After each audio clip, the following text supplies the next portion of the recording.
O episódio já começa com o instrutor parabenizando a galera que passou na primeira fase. Todo mundo ganha uma medalha de bronze e o aviso: agora são 4 anos de puro perrengue no treinamento. E a regra é clara: a partir de agora, a resposta para tudo é pelo culto demoníaco. Enquanto isso, nosso prota Sean Yeon tá só o caco na enfermaria. O médico do local, Dr. Baek, o João Myung Baek, se quiser ser formal, avisa que o Yeon vai precisar de pelo menos 2 semanas de molho para se recuperar. 2 semanas, para quem tem pressa de evoluir, isso é uma eternidade. Yeon até pensa em usar a Nano para se curar instantaneamente, mas se fizer isso, o médico vai desconfiar na hora. A solução, ele pede para a Nano criar feridas superficiais falsas só para enganar o doutor enquanto ela cura o estrago interno. O Dr. Baek, que é parça, aplica uma acupuntura sinistra. A Nano analisa tudo em tempo real, copia a técnica e ainda dá uma upgrade no fluxo de sangue do Yeon. O moleque é uma máquina literalmente. Mais tarde, o bicho pega no pátio. O instrutor manda real sobre a segunda fase. O foco agora é estratégia e táticas militares. Vocês têm apenas 3 semanas de prazo dos 20 grupos que estão na disputa, apenas 10 vão avançar. Ou seja, metade vai rodar. É claro que a galera dos 6 clãs majoritários já sai com vantagem, deixando o resto dos estudantes em choque. Enquanto isso, um playboyzinho chamado Mujion, do grupo 8,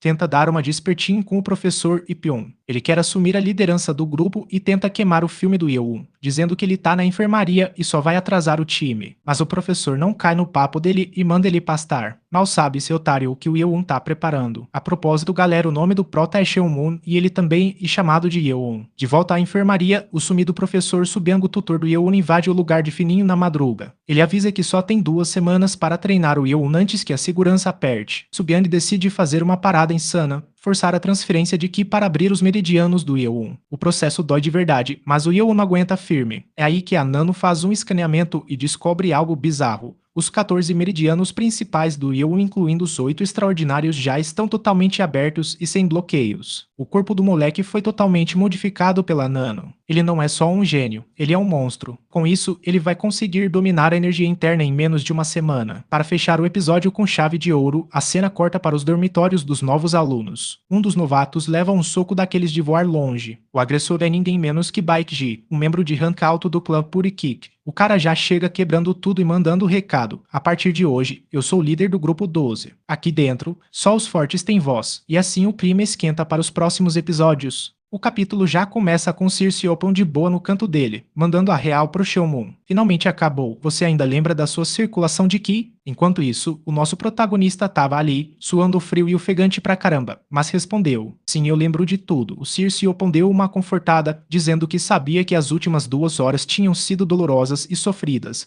mas como o Seon-moon não tinha poderes internos ainda, esse era o melhor método disparado. Ele deu o prazo de 1 semana para o Seon-moon conseguir criar uma energia interna no baixo abdômen. Seon-moon sacou a ideia e, olhando para o Circe Open todo esgotado, percebeu quanto o cara tinha gastado de energia interna por ele. Ele prometeu mentalmente que não ia decepcionar o mestre de jeito nenhum. Com isso, o treino do dia foi encerrado, mas com o aviso de ficar de olho nas técnicas de respiração e na circulação de Ki, mantendo a constância sem vacilar. O mestre se despediu e meteu o pé. Nessa hora, o Seon-moon ficou super focado e determinado a dominar e liberar seus poderes internos naquela semana, custasse o que custasse. Depois disso, a cena corta para o grande salão de treinamento, onde geral estava reunido. Won comentou que as coisas rolaram bem como ele previu. Os jovens mestres acabaram virando os líderes de seus respectivos grupos. Só que, claro, a treta não para e já dava para ver algumas faíscas voando entre os lados. Na noite anterior, a galera acabou escolhendo seus líderes do jeito deles, sem nem pisar nos dormitórios. E não é que o líder do grupo 12 era ninguém menos que o cara do clã do veneno. Mas peraí, olhando bem, o cabelo dele. Não era o estudante 18, a pancadaria ali deve ter sido insana. O cara do clã do veneno claramente tinha potencial para crescer na hierarquia, e mesmo assim o estudante 18 foi lá e pitou ele com pura coragem e skill de luta. Com todo mundo reunido, os instrutores deram um aviso: a partir daquele dia, durante os próximos 7 dias,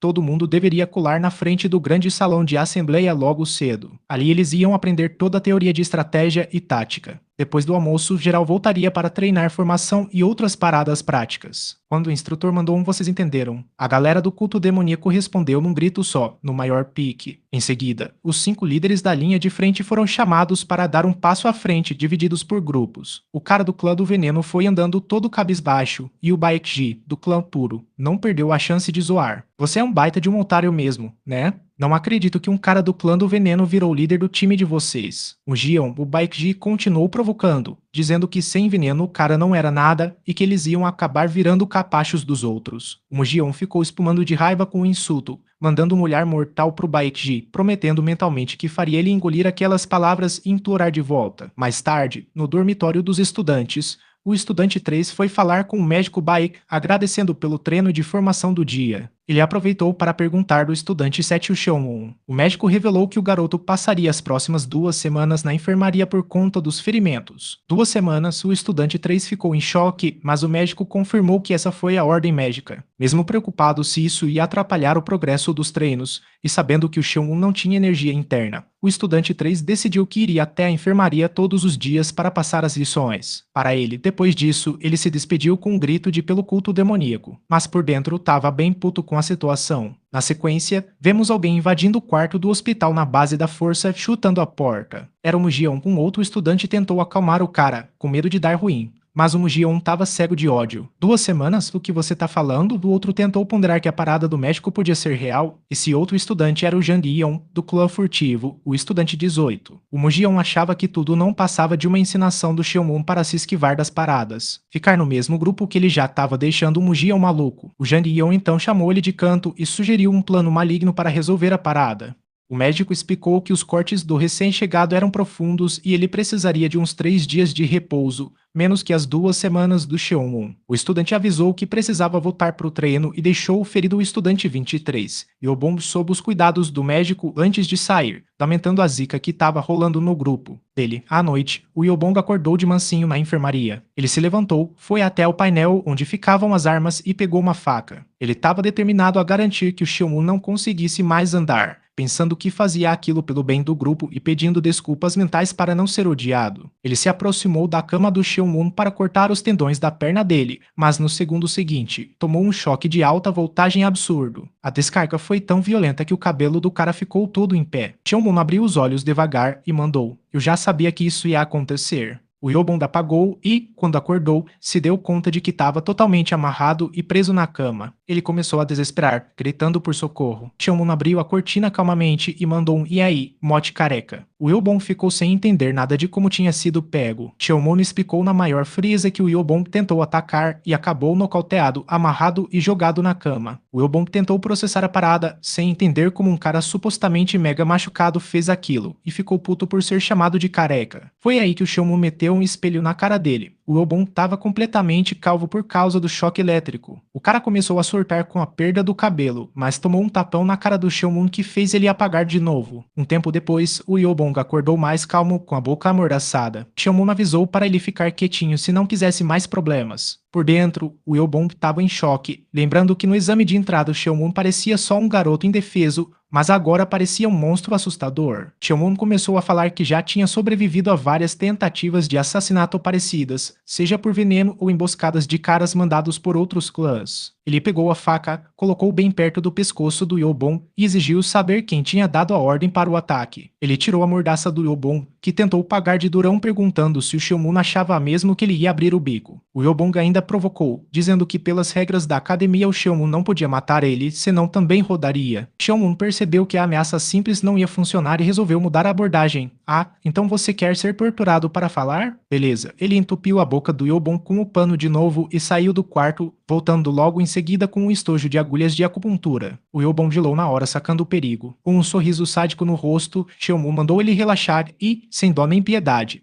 cravou a primeira agulha direto por baixo da unha do Yobong. O cara tentou berrar de dor, mas o som saiu todo abafado pela mordaça. Xiong'un continuou enfiando agulha atrás de agulha, deixando o Yobong num sofrimento absoluto até ele não aguentar mais e começar a chorar, implorando pelo fim daquilo. Depois de descarregar a tortura e deixar o Yobong em frangalhos e totalmente espetado, o cara acabou apagando mais umas 2 vezes. Quando acordou de novo, Xiong'un já estava pronto para começar a sessão na outra mão. O Yobong, desesperado, começou a balançar a cabeça implorando para parar e sinalizando que ia falar tudo. Xiong'un tirou a mordaça e o cara confessou. Foi o Mugion. Xiong'un deu um sorriso de canto. Então eu já sabia. O Yobon ficou chocado por ele já saber. Xiaomu explicou que os instrutores iam lá treinar ele todo dia por causa do Mujion, e que agora estava claro que eles faziam parte do mesmo grupo. Ele olhou para o Yobon e disse, estudante 23, Yobon, você se lascou. O Yobon ficou aterrorizado por completo, percebendo que o Xiaomu não era um lutador qualquer, mas sim um monstro completo que vinha escondendo sua verdadeira força e intenções. O tempo todo, Xiaomu disse que estava com sono e ia dormir, mas antes de deitar, o Yobong implorou jurando pelo que fosse mais sagrado que não ia contar nada do que rolou ali para ninguém fora dali. Xiaomu chegou perto e, num movimento rápido, usou uma técnica de ponto de paralisia direto na cabeça do Yobong. Enquanto ia apagando de vez, o Yobong teve a última visão do rosto do Xiaomu e percebeu a verdade sombria. O protagonista estava enganando absolutamente todo mundo na academia sobre a sua falta de energia interna. E é com essa reviravolta insana que o capítulo termina. E aí, curtiu o pique desse episódio? O Xiaomu não tá para brincadeira, e o bagulho vai ficar ainda mais doido nos próximos capítulos. Não esquece de deixar aquele like maroto e se inscrever no canal para não perder nada. Nos vemos amanhã. Valeu, clã!